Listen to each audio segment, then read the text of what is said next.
తల్లిదండ్రులు పిల్లలు మంచి కోరుకుంటుంటారు. ఒక అమ్మాయికి వాళ్ళ అమ్మ, నాన్న, బంధువులు, స్నేహితులు అందరూ చెప్పారట, వద్దమ్మా అబ్బాయి వద్దు, మంచోడు కాదు, చేసుకోవద్దు, అసలు బాగోదమ్మా జీవితం, నా మాట వినమ్మా, మేము చాలా ఎంక్వైరీ చేసాం, మాయలో ఉన్నావు, మైకంలో ఉన్నావు, వాడు ఏది చెప్తే అది నమ్మావు, కానీ నీ జీవితంలో ఊహించుకున్నట్టు ఉండదు, మా మాట వినమ్మా, వద్దమ్మా, తప్పమ్మా అంటే అమ్మాయి అందట, నా జీవితం నా ఇష్టం, నేను మేజర్ని, నా బ్రతుకులకు మీరెవరు రావటానికి వీలు లేదు, మీరెవరు నన్ను అడగడానికి, మీరెవరు నాకు చెప్పడానికని తల్లి మీద, తండ్రి మీద, స్నేహితుల మీద, బంధువుల మీద, అందరి మీద తిరగబడి వాడినే చేసుకుని వెళ్ళిపోయిందట. సంవత్సరం తిరగలేదట. పెట్టి పట్టుకుని ఏడుస్తూ గుమ్మం దగ్గరకు వచ్చి నిలబడిందట.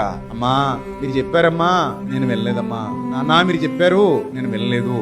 స్నేహితులు మీరు చెప్పారు, వినలేదు. బంధువులు మీరు చెప్పారు, నేను వినలేదు. నేను అనుకున్నంత మంచోడు కాదమ్మా, నేను అనుకోనని దానికంటే దుర్మార్గుడు అమ్మాడు, అలాంటి నీచుడిని నేను చేసుకున్నానమ్మా అని ఇప్పుడు వస్తే ఇప్పుడు ఏమైనా చేయగలమా? అప్పటికే జీవితం ఏమైపోయింది, నాశనం అయిపోయింది. అందుకే పెద్దల మాట చదిమూటని ఒక్కో సందర్భంలో చాలా ఆలోచిస్తారు. మనల్ని ప్రేమించే వాళ్ళు చాలా ఆలోచించి ఎంతో పరిశోధించి నిర్ణయాలు తీసుకుని వాళ్ళు చెప్తుంటారు. అలాంటప్పుడు వినరు. అప్పుడు చేతులు గాలేక ఆకులు పట్టుకుందాం అన్న ప్రయోజనం ఉండదు. అందుకే చెప్తున్నాను, కొన్ని సందర్భాల్లో మంచి ఎలా కనబడుతుంది, చెడుగా కనబడుతుంది, చెడు ఎలా కనబడుతుంది, మంచిగా కనబడుతుంది. అప్పుడు మంచే చెడు అనుకుని మోసపోతారు, చెడే మంచి అనుకుని మోసపోతారు.